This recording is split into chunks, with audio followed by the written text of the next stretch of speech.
You wanted the best. You've got the best podcast. The hottest podcast in the world.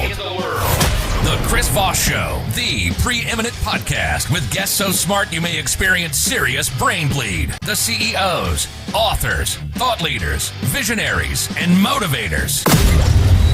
Get ready. Strap yourself in. Keep your hands, arms, and legs inside the vehicle at all times, because you're about to go on a monster education roller coaster with your brain. Now, here's your host, Chris Voss. I'm Chris Voss here from thechrisvossshow.com. There you go, ladies and gentlemen. Welcome to the big show. When the Iron Lady sings it, that makes it official. The Chris Voss Show family is a family that loves you, but doesn't judge you, at least not as harshly as the rest of your family, because, well, they know how you are. Anyway, guys, remember, we love you as the Chris Voss Show family, but we don't loan you money, so just keep that in mind. We had an amazing young lady on the show with us today, and her hot new book that's just been tearing up the airwaves and news channels, and she's been pulling the covers back. Is that the right word? Pulling the covers back. She's been pulling the veil back on the big Amazon with her latest book. It's called The Everything War, Amazon's Ruthless Quest to Own the World and Remake Corporate Power. Came out April 23rd, 2024. Dana Mattioli is on the show with us today. Did I get that right, Dana? We're close. Mattioli. I was thinking ravioli on the thing there, but there we go.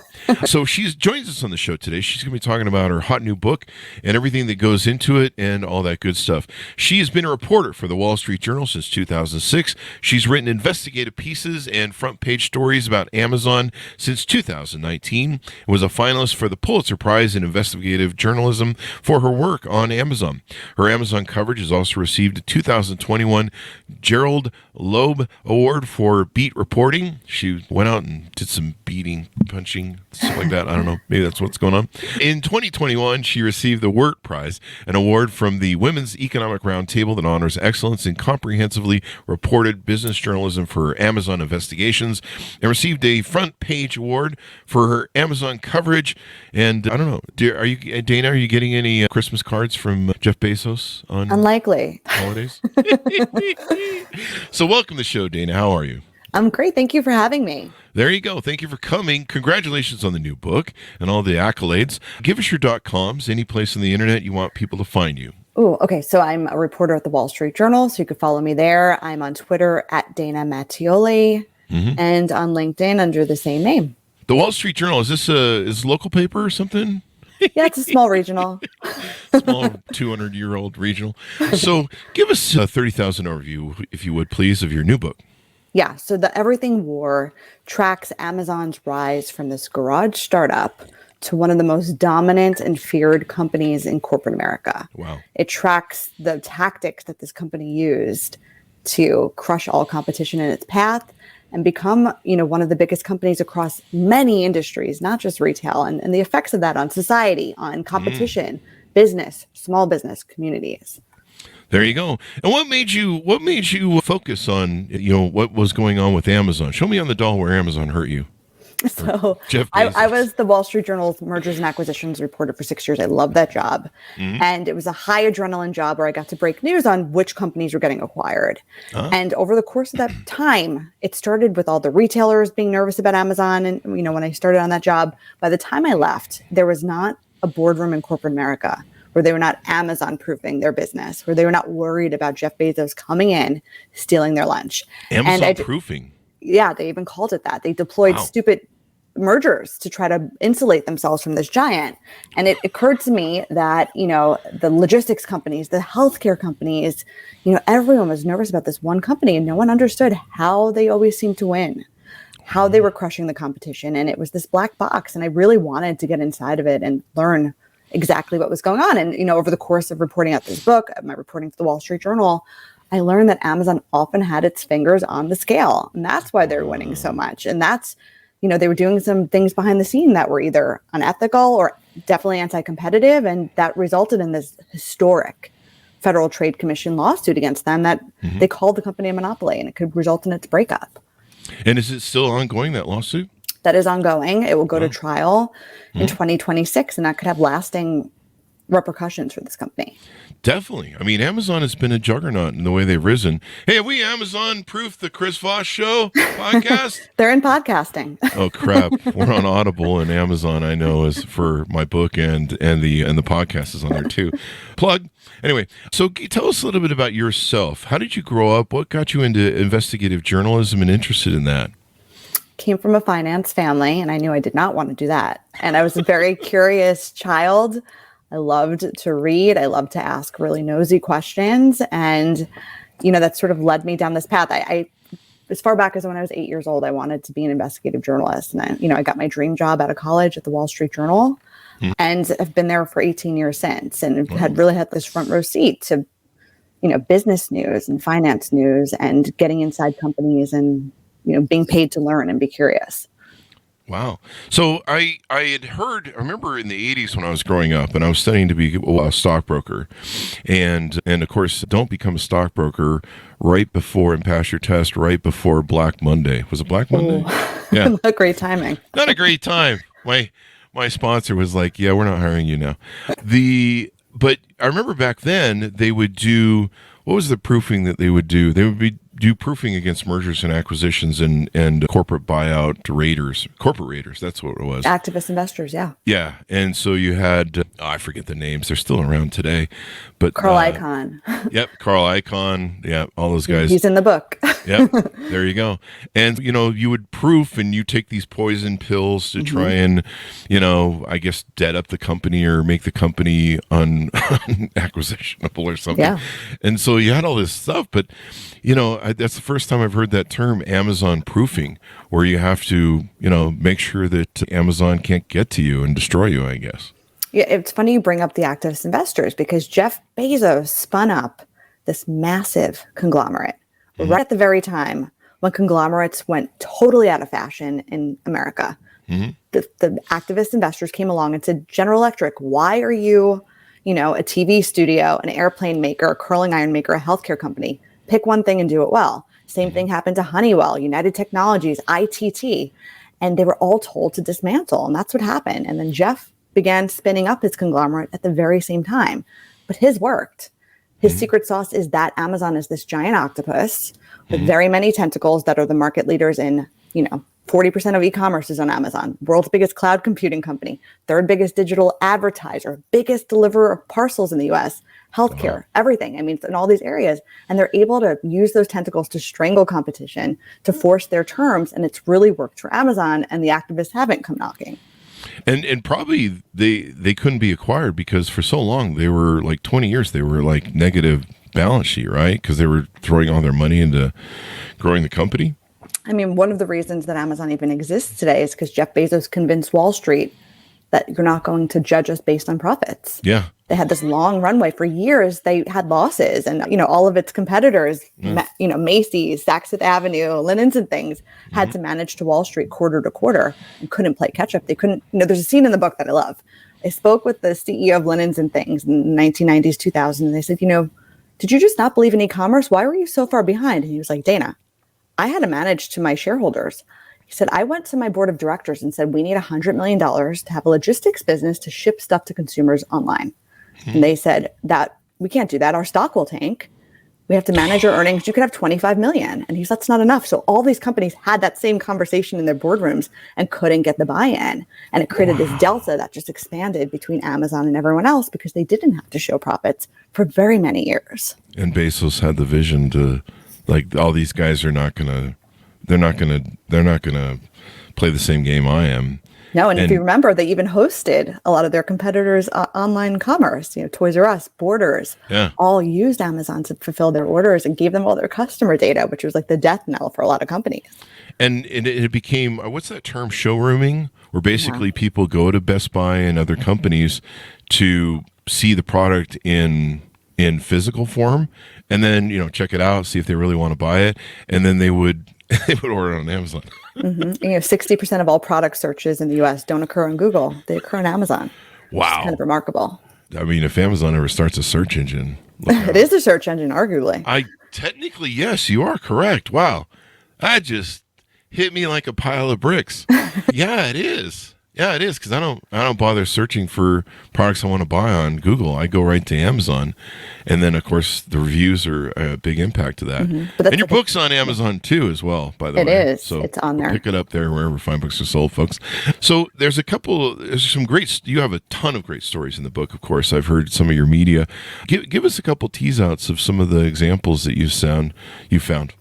Yeah, so I'll give you an example of, the book tracks this copycat mentality at Amazon where the company, because of this toxic culture that Jeff Bezos created, where employees are competing with each other, they do unethical things and steal ideas from other people, steal product ideas and technology. And there's one scene in the book that really stuck with me. It's a company called Nucleus, and Nucleus had developed an intercom system with a screen on it at a really low price point, $200. Mm-hmm. And the company goes in for Series A funding to venture capital firms.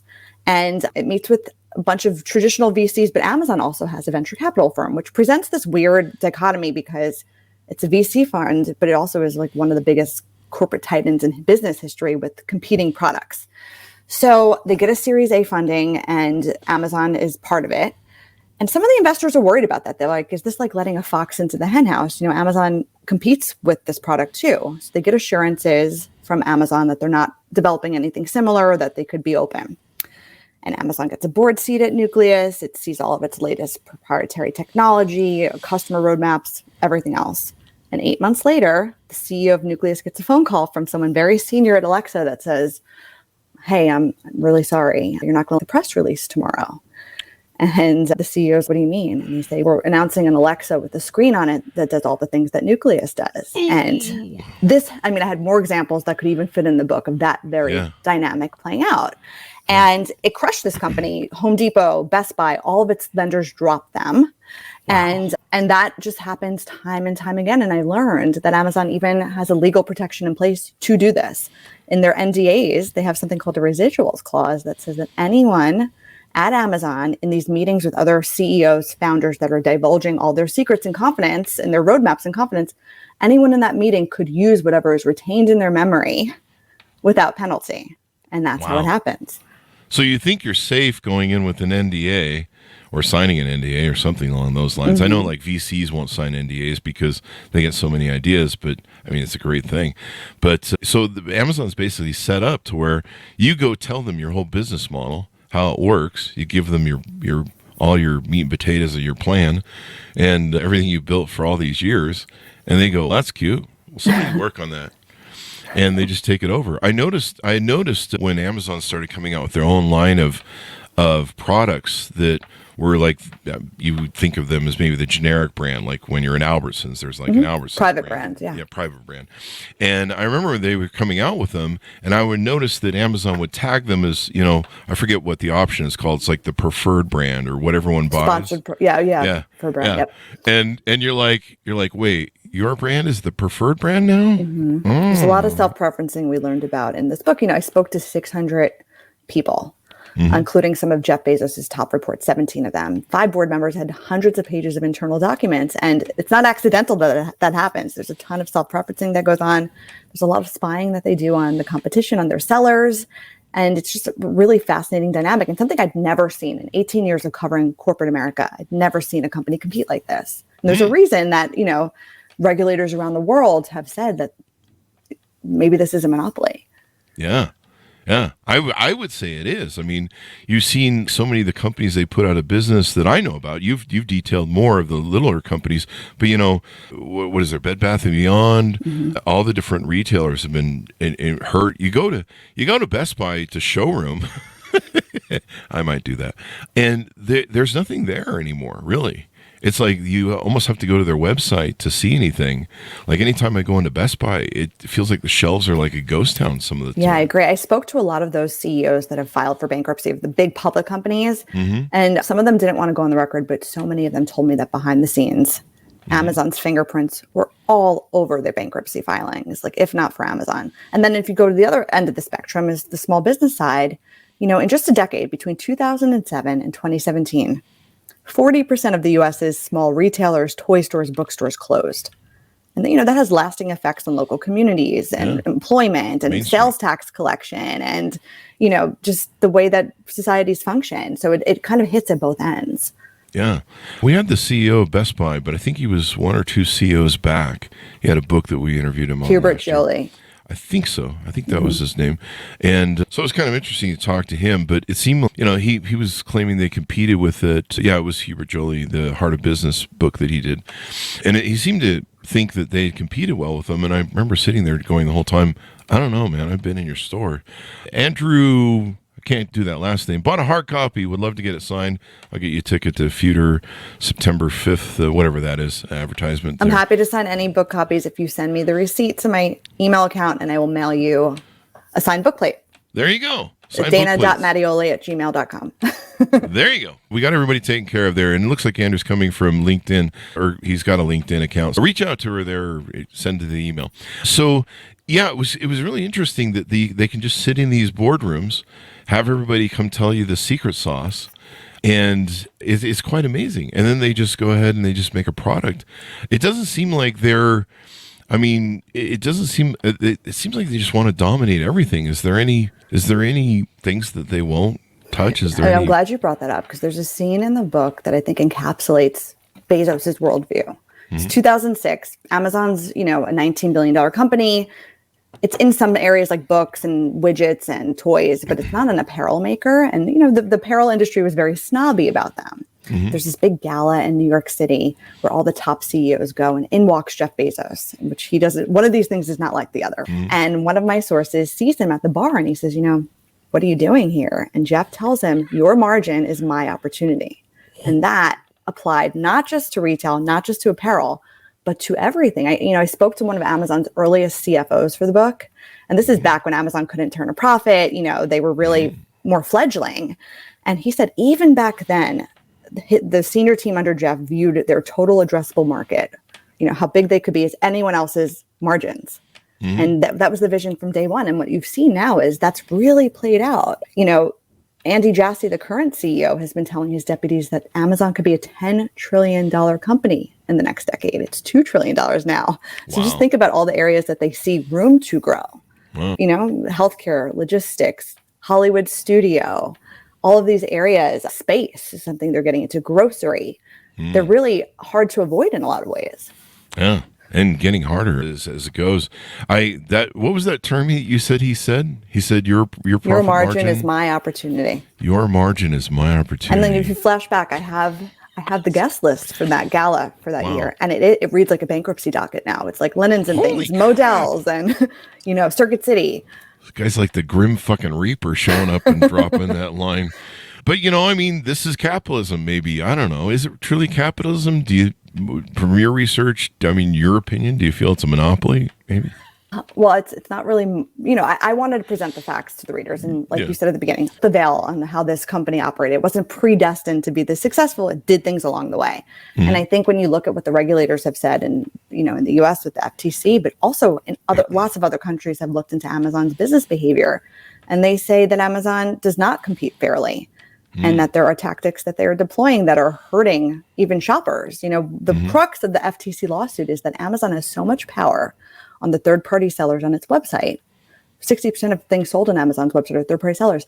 And it's raised the fees so much for those people from 19% a decade ago to 45 cents of every dollar a third-party seller has in revenue goes back to Amazon, that they've had to raise their prices on their goods for all of us. And you have to think about the consequences of that. Is Amazon raising prices for shoppers across the economy? Yeah, and I've noticed that the giveaway sort of prospect of Amazon, cheap Prime used to be really cheap to have.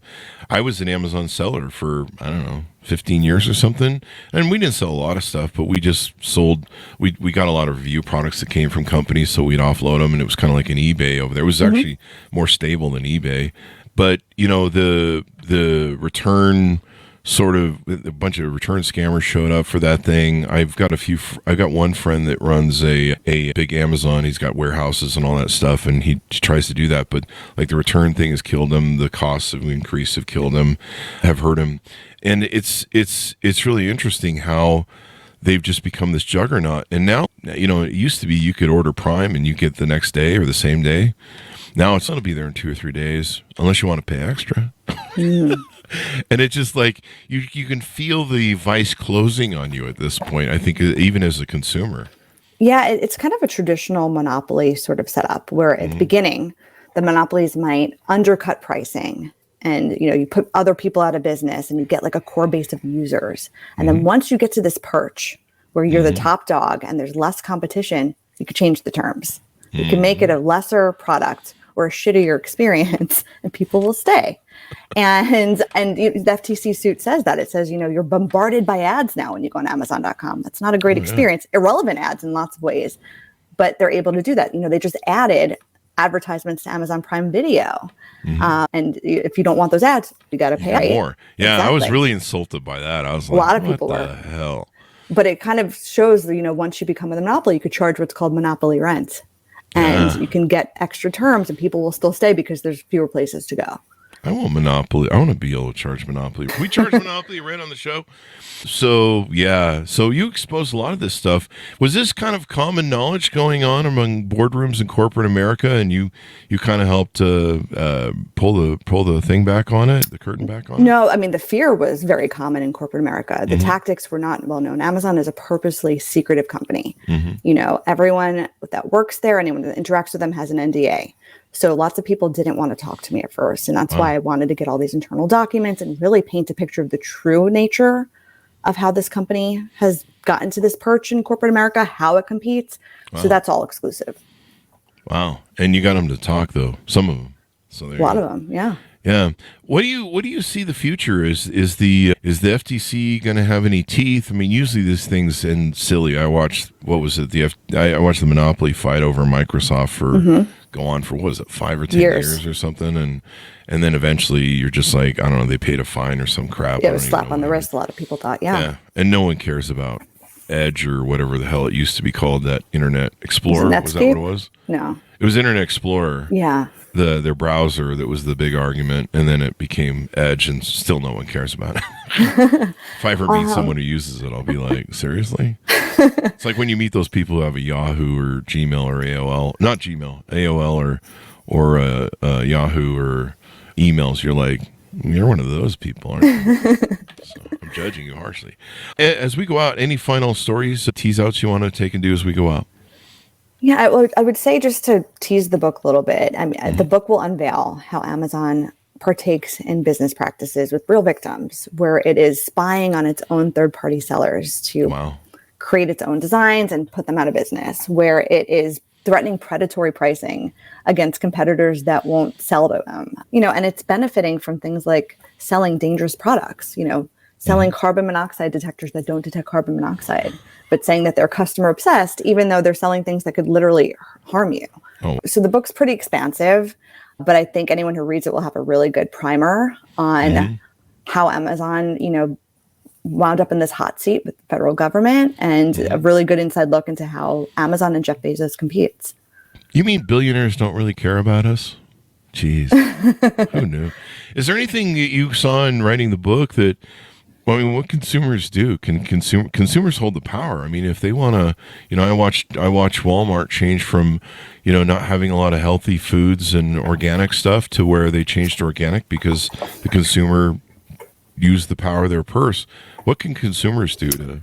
It's interesting. I got a lot of emails from people who've read the book now, and some of them describe themselves as like Amazon Prime power users. They relied on this, and they were like outraged after they read it about how Amazon competed, and many of them have canceled their Primes, their Prime accounts. Others have taken an inventory of how much they interact with Amazon. They might not even know it.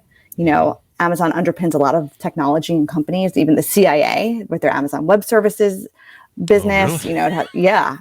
Netflix is on Amazon Web Services, Lyft, the ride sharing company. So a lot of people do that to take an internal inventory of how they're interacting with Amazon and seeing if they could make conscious decisions to benefit other companies, or some people have written to me saying that they're shopping local more now that they understand the true cost there.